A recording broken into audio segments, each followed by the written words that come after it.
Hello, English learners. Welcome back to Daily English Talks.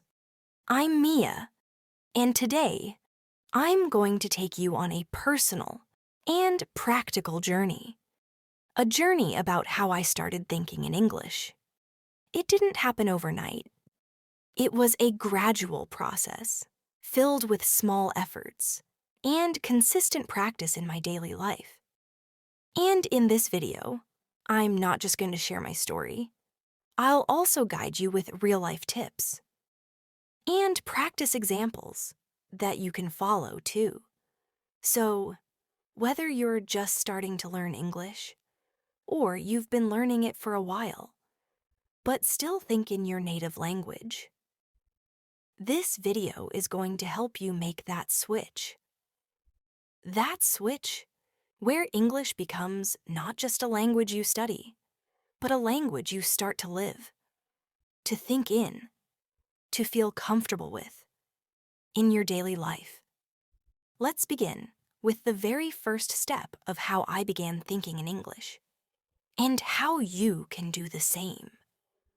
When I first began learning English, I never imagined that one day I would be able to think in it naturally. In the beginning, every sentence I formed in English started in my native language.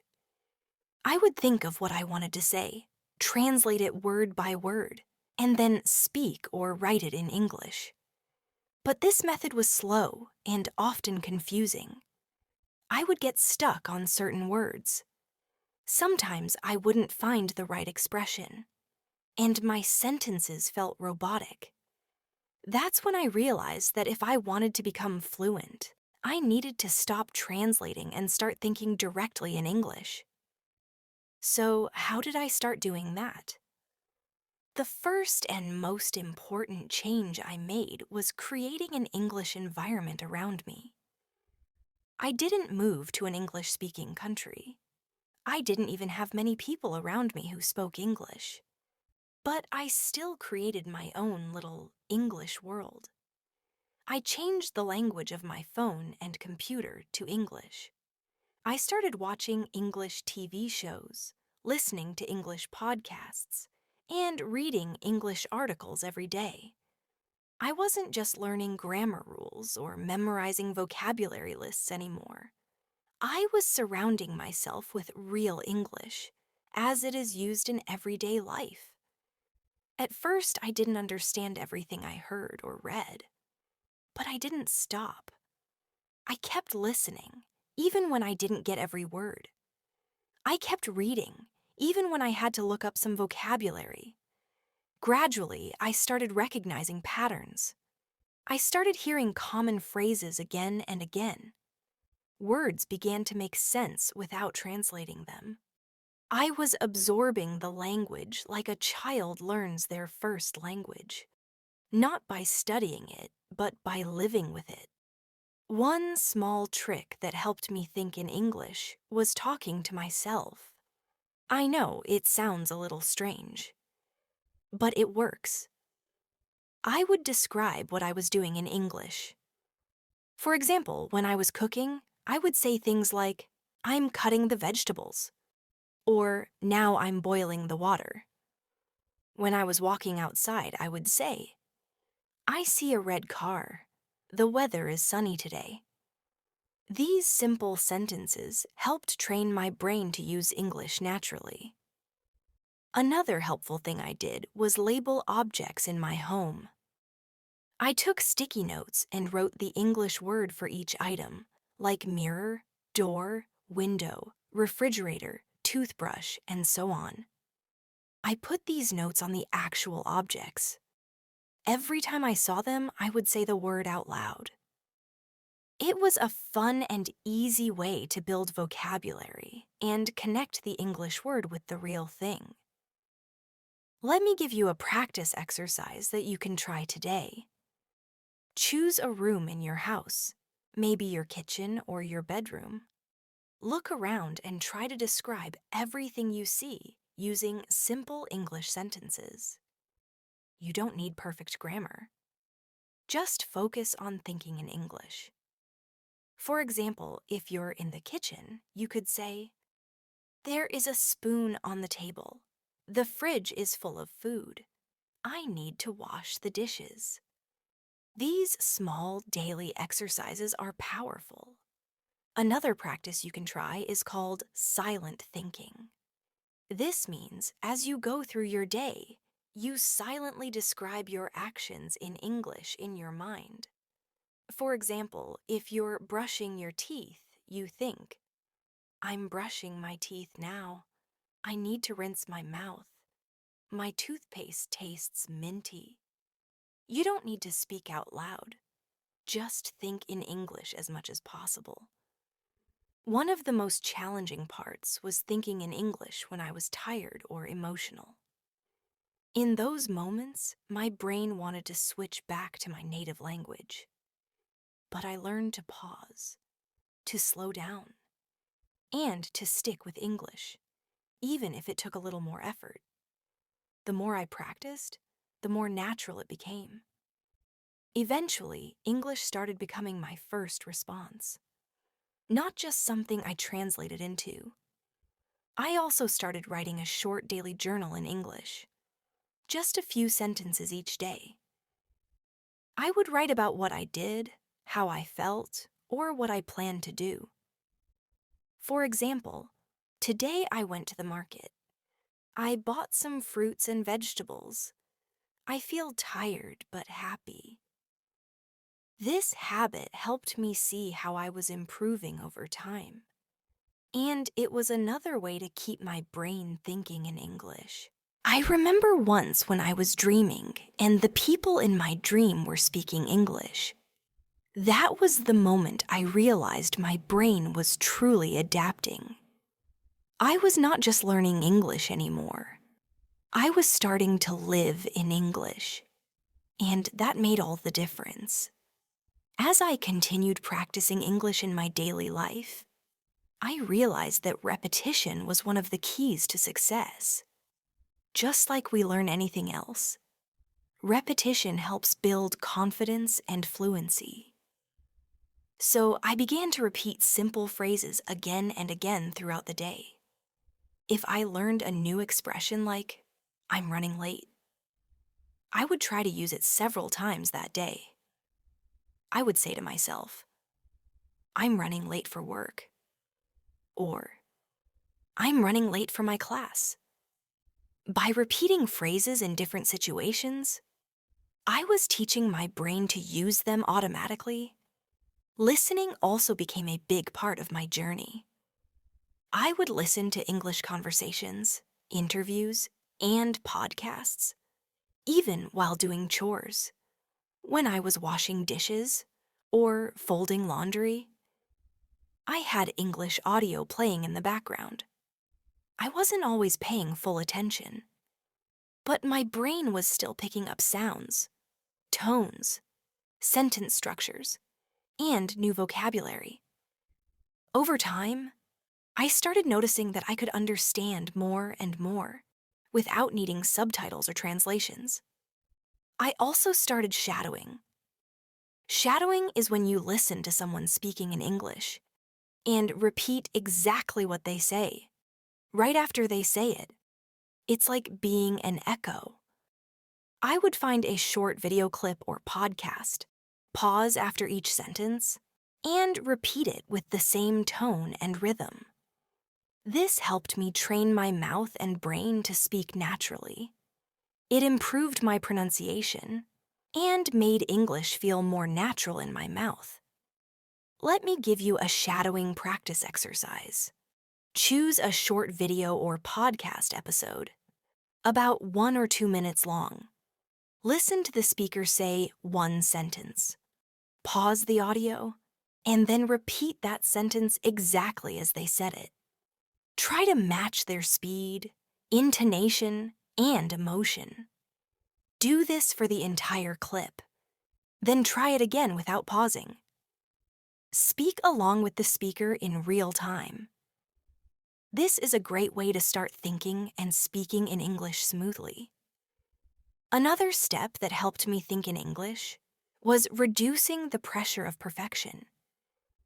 In the beginning, I always wanted to be correct. I was afraid of making mistakes. But I soon realized that trying to be perfect was slowing me down. It was stopping me from expressing myself. I decided to make peace with my mistakes and just keep going. I learned more by speaking imperfect English than by staying silent and waiting to be perfect. I also noticed that thinking in English wasn't just about translating words. It was about understanding ideas in English. For example, in my native language, we might say something in a certain way. But in English, the same idea could be expressed differently. So instead of translating word for word, I began to focus on the meaning and how English speakers naturally express those meanings. One example is how we talk about time. In English, we say, I wake up at 7, not I open my eyes at 7, which might be the literal translation in another language. Or we say, it's raining cats and dogs, which is an idiom. These small differences made me realize that thinking in English also meant thinking in the style and culture of English communication. I started paying attention to how people expressed emotions, how they asked questions, how they responded casually. For instance, see, when someone says, "What's up?"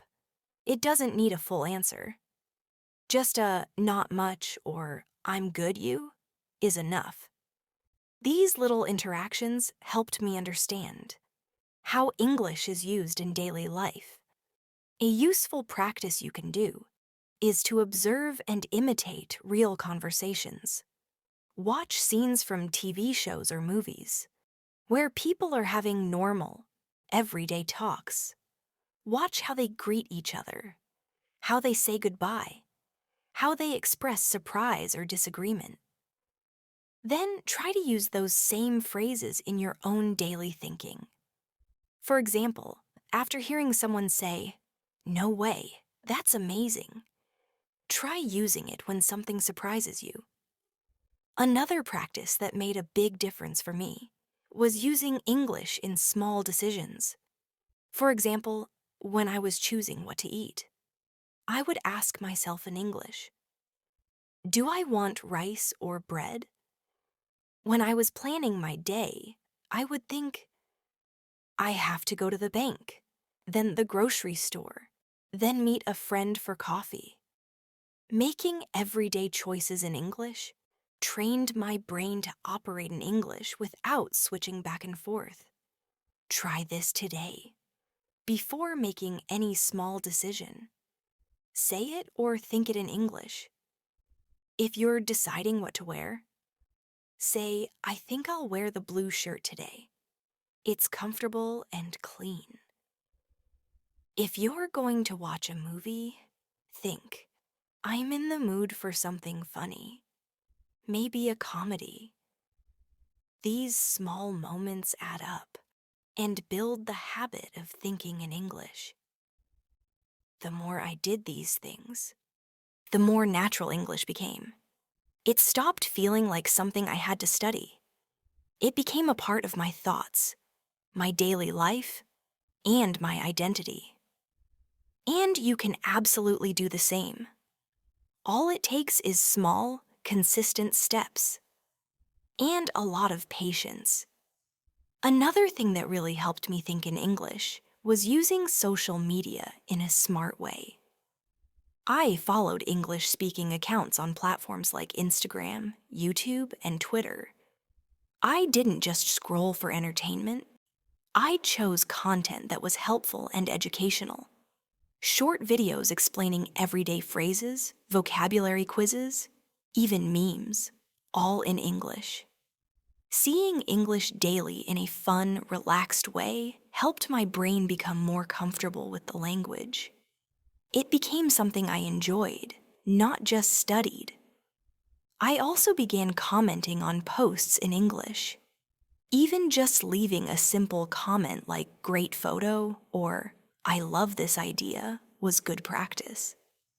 Writing in English, even for small things, helped me build the habit of expressing my thoughts in English without switching back to my first language. And over time, these short interactions added up. I started to feel more natural and confident using the language online. Another useful trick was to play language games with myself. Sometimes I would challenge myself to explain a word in English without translating it.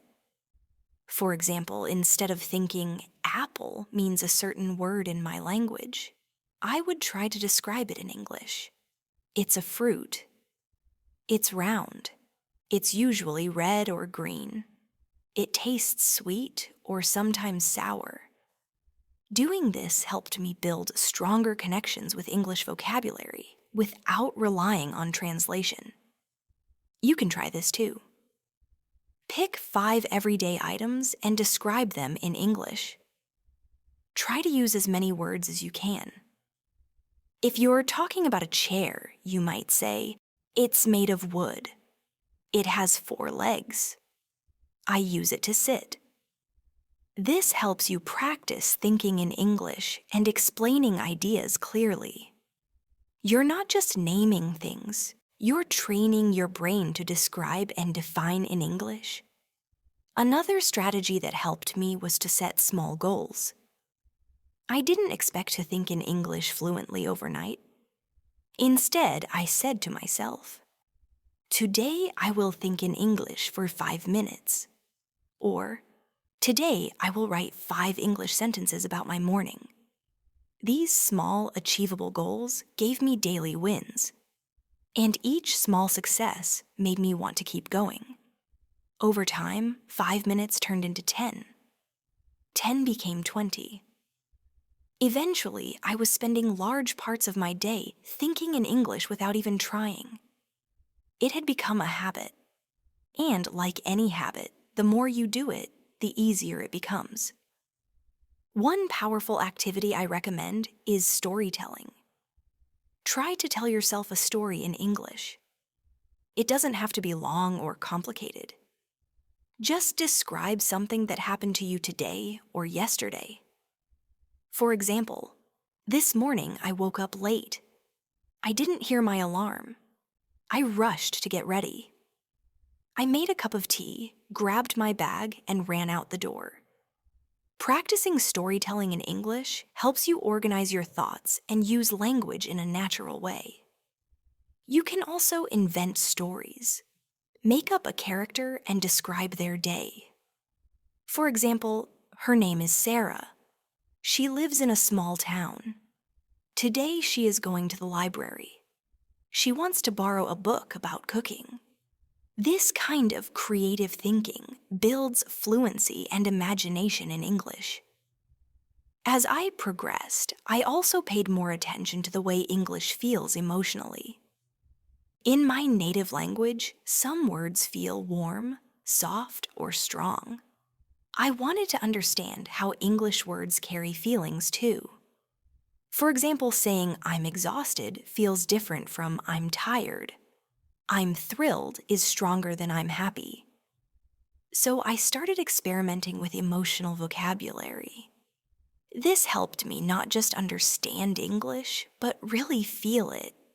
You can practice this by choosing a feeling each day and thinking about different ways to express it. If you choose happy, think of phrases like, "I'm glad," "I'm excited," "I'm pleased," "I'm over the moon." Use them in your thoughts or small sentences throughout the day. For example, "I'm pleased with my progress today," or "I'm excited to watch a new movie tonight." These expressions make your thinking more rich and colorful in English. Another great exercise is to imagine conversations. Sometimes when I was walking alone or waiting in line, I would imagine I was talking to someone in English. I would imagine they asked me a question like, "What did you do today?" Or, "What's your favorite food?" And I would answer in my mind. in English. This helped me prepare for real conversations and made me think quickly in English without translating. You can do the same. Right now, imagine someone asks you, "What do you usually do on weekends?" In your mind, answer that question in English. Maybe say, "On weekends, I like to relax. I usually wake up late, make breakfast, and then go for a walk or meet my friends." The more you practice this kind of inner conversation, the more natural English thinking becomes. Finally, I kept reminding myself that progress takes time. There were days when I felt stuck, days when I made silly mistakes or forgot simple words. But I didn't give up. I knew that every time I practiced, I was getting better, even if I couldn't see it right away.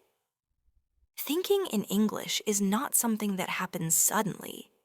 It's a slow, steady journey. But every small step counts. And you're not alone. So many people around the world are learning just like you. And every time you try to think in English, even for a few seconds, you're moving forward.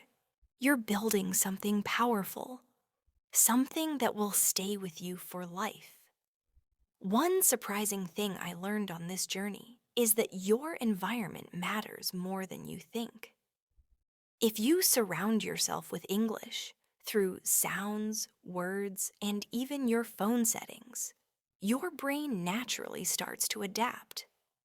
I changed the language on my phone and computer to English. It felt strange at first, but soon I got used to it. Seeing settings, messages, Wi-Fi, and battery in English every day helped me become more familiar with everyday vocabulary. Try that too. Change your phone's language to English. At first, you might get confused or press the wrong button, but that's okay. Each small challenge teaches you something. You'll start learning the real vocabulary people use in modern life without even opening a textbook. And that's the kind of learning that sticks. Another thing I did was label items around my house. I took sticky notes and wrote the names of objects in English. On the mirror, I wrote mirror. On the fridge, refrigerator. On the table, table. Every time I saw those words, I repeated them in my mind. I was training my brain to see my environment through the lens of English. You can go a step further and add descriptions. For example, on your mirror, you might write, "This is a mirror. I use it to check my reflection every morning." On your door, "This is the door. I open and close it when I leave the house." These small sentences are great practice for thinking in English with real things in your life. Sometimes I would challenge myself to describe everything I did in English as I did it. For example, I'd say in my mind, "I'm brushing my teeth now. I'm putting toothpaste on the brush. I'm brushing in circles." Or, "I'm making tea. I'm boiling water. I'm adding the tea bag." It might sound simple, but this practice helped me think quickly and fluently in English about my normal routines. Try it today. Pick one daily task, maybe making lunch or getting ready for bed. Describe each step in English as you go through it. Even if you don't know the perfect words, do your best. The more you try, the more confident you become. One day I realized that I wasn't just thinking in English. I was dreaming in English. It didn't happen overnight. But after weeks and months of surrounding myself with the language, it became part of my inner world. That was a special moment. It made me feel like I had reached a new level. But even before that happened, I already felt proud of how far I had come. I also started writing daily journal entries in English. Just one paragraph a day about what happened or how I was feeling. I didn't worry about grammar or spelling. I just wrote what came to my mind. Some days it was simple. Today was a good day. I went for a walk. The weather was sunny. Other days I wrote more. I felt a bit tired today, maybe because I didn't sleep well. I'll try to go to bed earlier tonight. These small writing moments helped me organize my thoughts in English. You can do this too. Start with just 3 sentences a day. Write about your morning, your plans, or your thoughts. Don't try to be perfect. Just express yourself in English. Over time, you'll notice it becomes easier and more natural.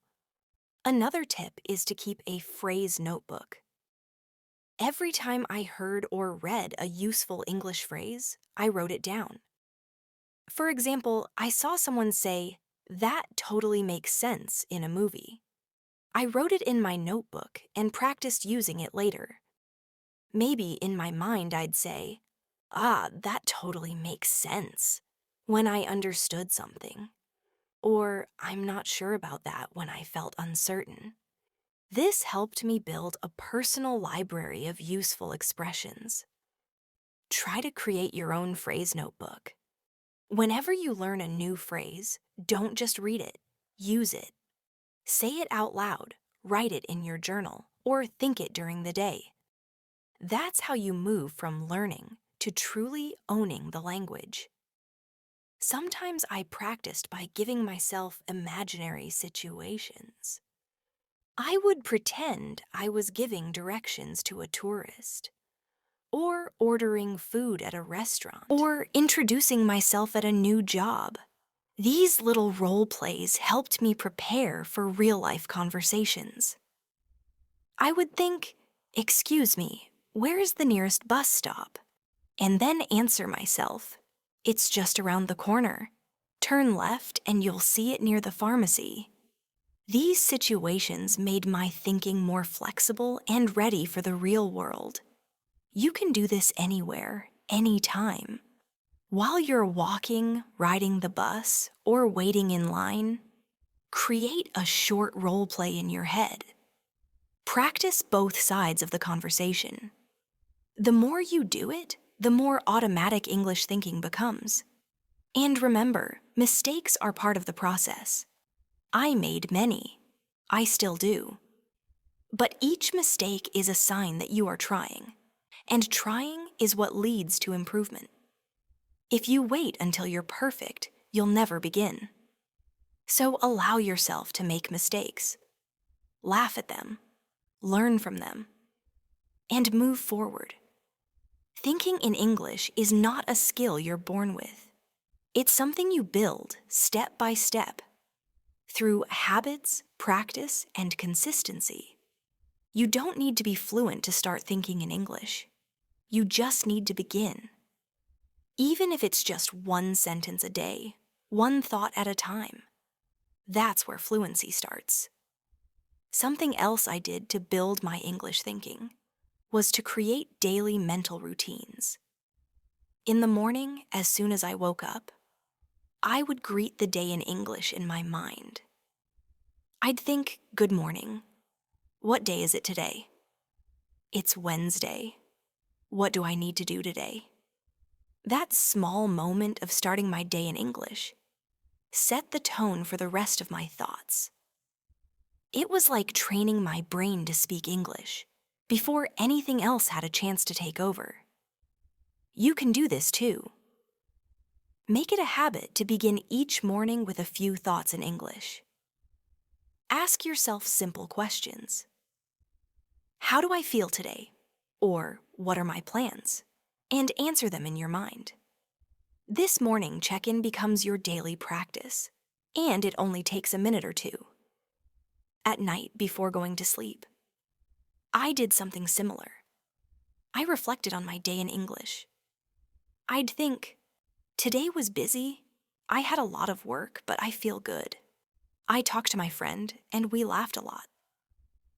Doing this helped me review my vocabulary, build new sentence patterns, and end the day with English on my mind.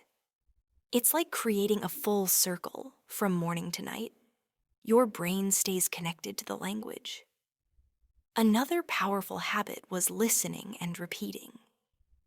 I found audio clips, podcasts, or videos in English, and would play them while I walked, cooked, or cleaned. But I didn't just listen passively. I repeated after the speaker. Sometimes I paused the audio and repeated the sentence out loud. Other times I just whispered along as the speaker talked. This helped me build rhythm, pronunciation, and sentence flow. Try this exercise today. Find a 1-minute English audio clip or a video with subtitles. Listen to it once, then play it again and pause after each sentence. Repeat what the speaker says, trying to match their tone and speed. It might feel awkward at first, but with practice, your mouth and brain get used to thinking in English sounds. I also realized that reading aloud was a fantastic way to train my mind and voice together. I picked short paragraphs from books or articles and read them aloud. Not too fast, not too slow, just enough to feel each word. Reading aloud helped me think faster in English, because my mouth and brain were working together to form thoughts in real time. Choose any small English article today. Read one paragraph out loud. Then close your eyes and try to remember the main idea. Say it in your own words in English. This simple process strengthens both your comprehension and your inner voice in English. Another trick I used was thinking backward. I would take an English sentence and try to build it from the end. For example, if I wanted to say, I had coffee with my friend at the cafe this morning, I would think, this morning, at the cafe, with my friend. Had coffee. Building it backward helped me focus on structure and details. It was like a puzzle that trained my brain to organize thoughts clearly. You can practice this with simple sentences. Think of something you did today. Break the sentence into parts and then mentally build it backward. This kind of play makes you more flexible with sentence structure and improves your grammar naturally. Sometimes I also imagined I was teaching English to someone else, even though I was still learning.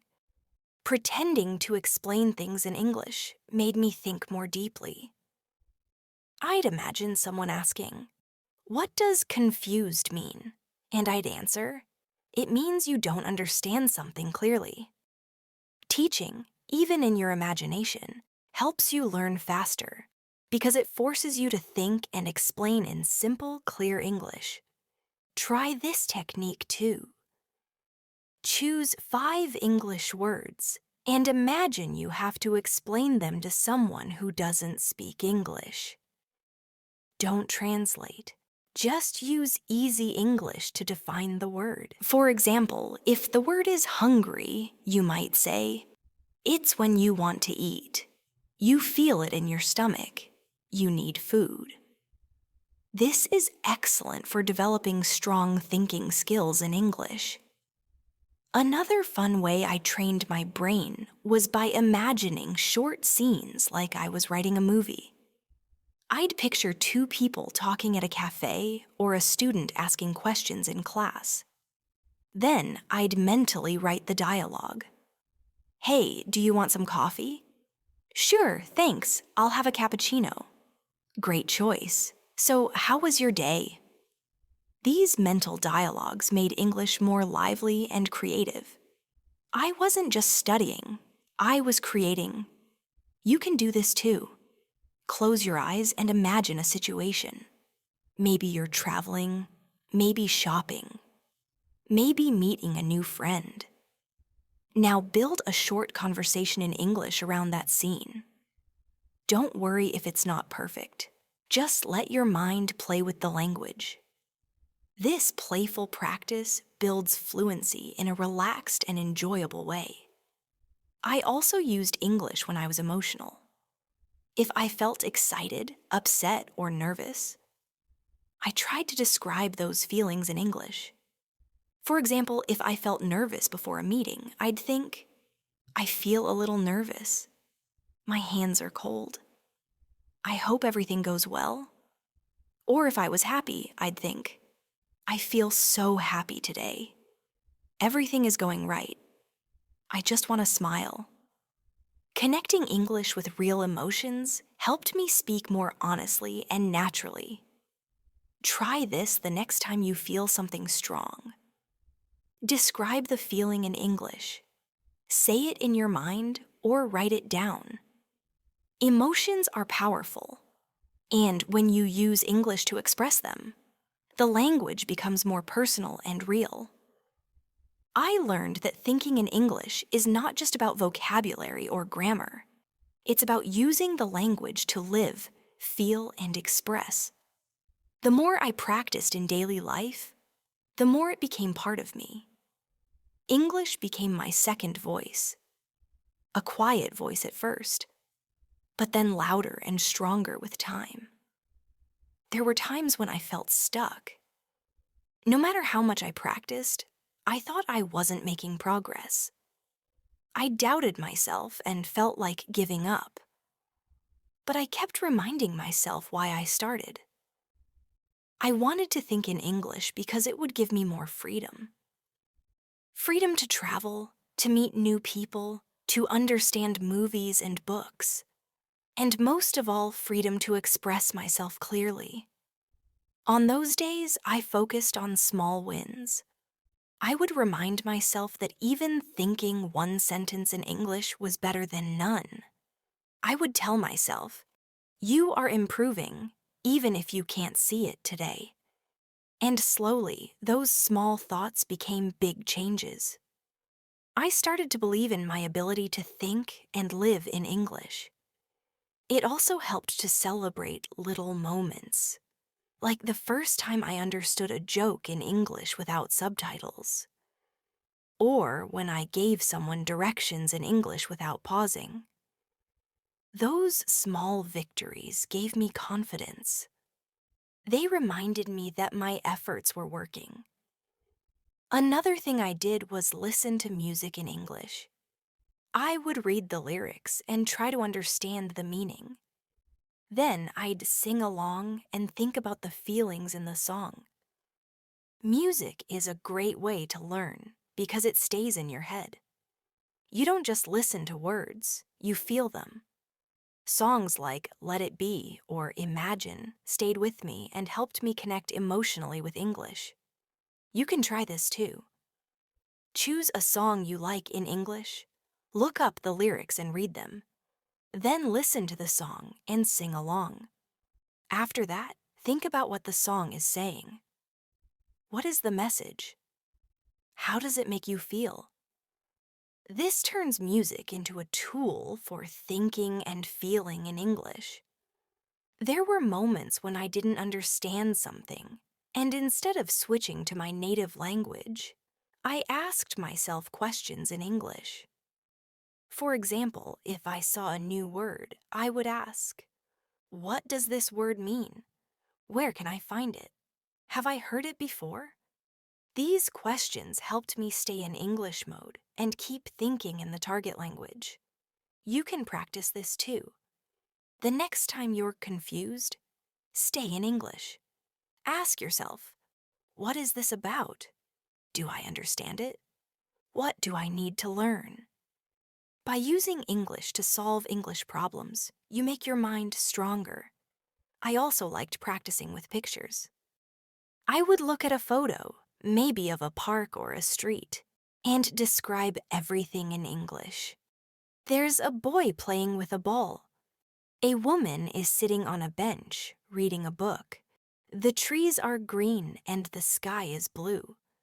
This helped me build vocabulary and train my eyes and mind to work together in English.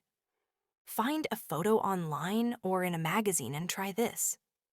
Describe everything you see in English, even small details like colors, shapes, and actions. It doesn't have to be perfect. Just keep thinking and describing. This is how your brain learns to think naturally in English. Sometimes I would even talk to myself in the mirror. I'd look at my reflection and say, "How are you today?" and answer, "I'm doing fine, thank you." I feel a little tired but happy. It felt strange at first, but it helped me build fluency. It gave me a chance to practice speaking and thinking without fear of judgment. Try this mirror exercise. Spend just 2 minutes a day talking to yourself in English. Say anything that comes to mind. Ask questions and answer them. Talk about your plans, your day, or your feelings. You'll be surprised how much progress you make with this simple habit. One more trick I used was shadowing. I would watch short English videos and immediately repeat what the speaker said. I didn't try to understand everything. I just focused on copying the rhythm and pronunciation. It felt like dancing with words. And over time, it helped me think faster and more clearly in English. Choose a short video today, maybe a news clip or a movie scene. Listen and then repeat the speaker's words right after them.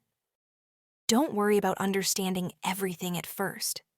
Just copy the sounds.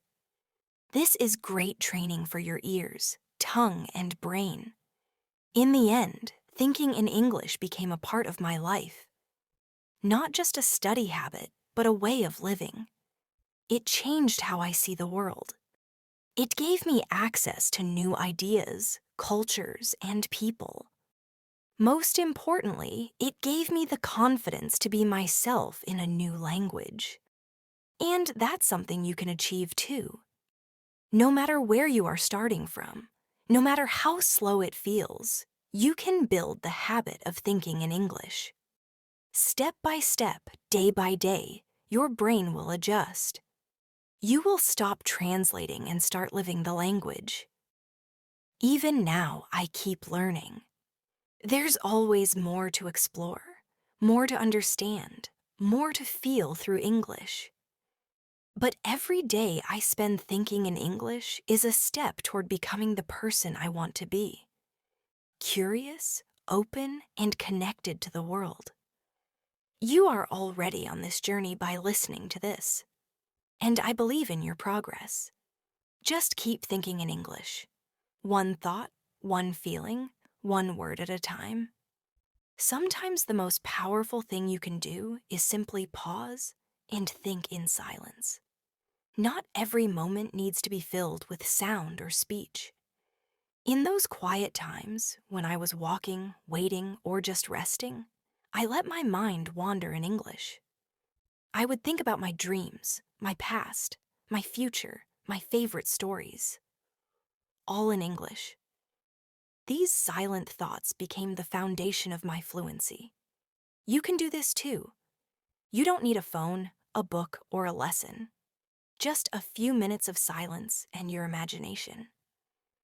Let your thoughts flow freely in English. They might not be perfect, but they will be yours. That's the real goal, to make English your own. As I became more comfortable thinking in English, I also began to write my thoughts down. I didn't write essays or long texts, just small notes to myself. Don't forget to buy milk, or that was a good day today. These notes helped connect my inner thoughts to the outside world. It wasn't just in my head anymore. I was creating my English environment, one note at a time. Try this now. Take a small notebook or use your phone and write down 5 small thoughts in English. They don't have to be perfect or long. Just simple messages to yourself. I feel tired. I need to call my friend. This coffee is really good.